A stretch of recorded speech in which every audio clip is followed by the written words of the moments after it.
Hello, Commanders, and welcome to Season 2 of the Doomsday event. Now, Season 2 of the Doomsday event will introduce you to some changes that we are going to discuss. Now, in comparison to Season 1, the overall gameplay style is going to be roughly the same. You're still going to have to obtain tiles, produce resources, and upgrade your honor structures in order to make a stronger base for your alliance so that when you go do battles, you have a better and stronger chance of winning your battles. However, in saying that, there are going to be some drastic changes between Season 1 and Season 2.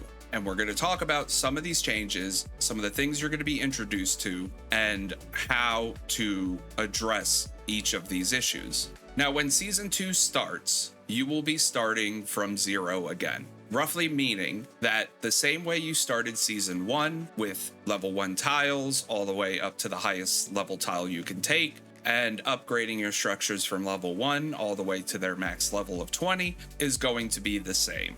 The battles will still happen on the same exact days. Sundays is going to be the open free-for-all where any alliance can attack any other alliance's structures or bases. That is all going to be exactly the same as it was in Season 1. However, some of the biggest changes are going to include the tiles' guardian power is going to be significantly increased in comparison to their Season 1 counterpart. For example, a level 11 tile in Season 1 had a guardian power of about 400,000 points. In Season 2, that same exact level 11 tile will have a guardian power of roughly 2.7 million points. What does that mean for you? That means you need to have strong enough APCs, troops, and heroes in order to overcome that difference. How can we do that? In between Season 1 and Season 2, you should have been introduced to 2 new buildings that will increase your APC's strength and troop. The first one is going to be the Energy Lab.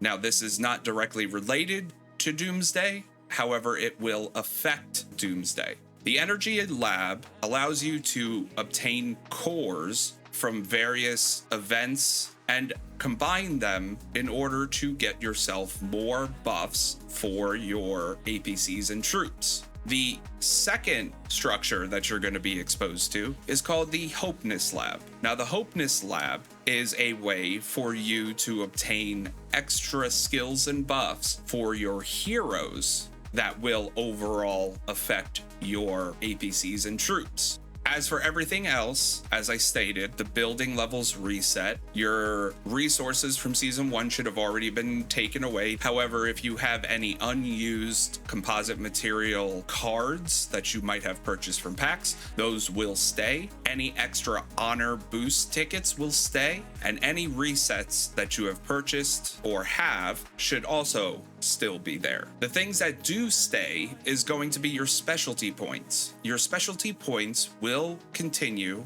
how you left them at the end of Season 1. However, the level cap of your specialty points will increase by 40 levels. So in Season 1, the specialty level max you could get was level 40. In Season 2, the max level cap that you can get is level 80. This is still a progressive level up system, and it will take more honor points to get to the next level than it did when you started Season 1. Any extra honor points that you have will still be there if you didn't already apply them to your specialty point level. You will also be introduced to 6 new heroes. 2 of them will be for vehicles, which will be Captain Ivanov and the Panther. 2 of them will be for fighters, the Viscount and the Knight, and 2 of them will be for shooters, which will be the Inquisitor and the Executioner. Now, all 6 new heroes are all going to be legendary Season 2 heroes that you will be able to get once the season starts. You can recruit them through recruitment pools or through normal recruitment if you are lucky enough to obtain one. They still upgrade the same way as the Season 1 heroes do, so please keep that in mind as you go to upgrade them throughout the season. Now, each one of these heroes will have have different skills than the season 1 heroes, and overall they're kind of viewed slightly more powerful than their season 1 counterparts.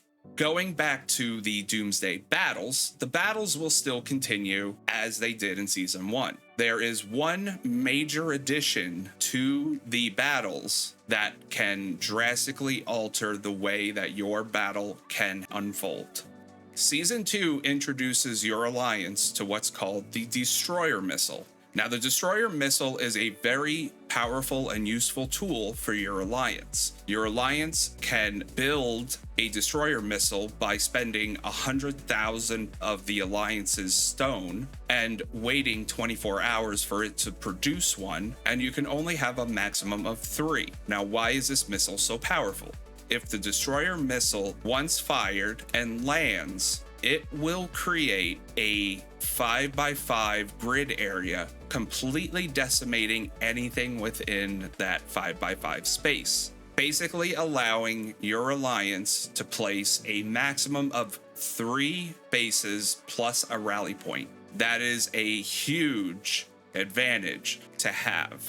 Now, keep in mind, this is very similar in a way to the Doomsday Missile. However, this will create a 5x5 complete grid space, whereas the Destroyer Missile would completely obliterate any base that it is fired at. Because of its strength, you can only have 3 at any given time. And because of the strength of it, only one alliance member can fire it. That is going to be your Guardian. Now, your Guardian is supposed to be the strongest member of your alliance. And in being the strongest member of your alliance, they will have the opportunity to fire one of the strongest missiles your alliance will have. There are some rules about the Destroyer Missile that you should be aware of. The first rule is that there is a specific range away from the enemy AC-1 that the missile can be fired at. You cannot shoot the Destroyer Missile directly at the enemy's AC-1 or anywhere within a roughly 100-kilometer area. Now, you can play around to see how close you can get. However, generally speaking, the furthest layer of an enemy's AC is roughly as close as you're going to be able to get to successfully shooting the missile.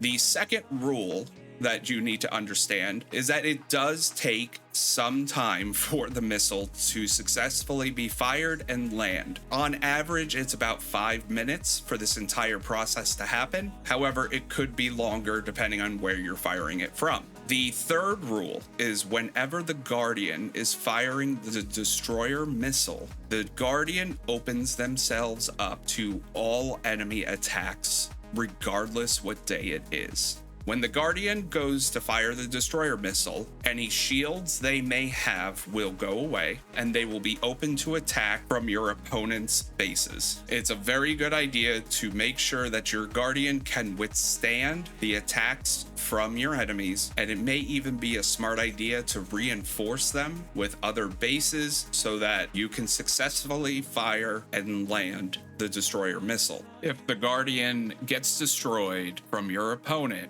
during the firing of the Destroyer Missile, the whole process will have to start over.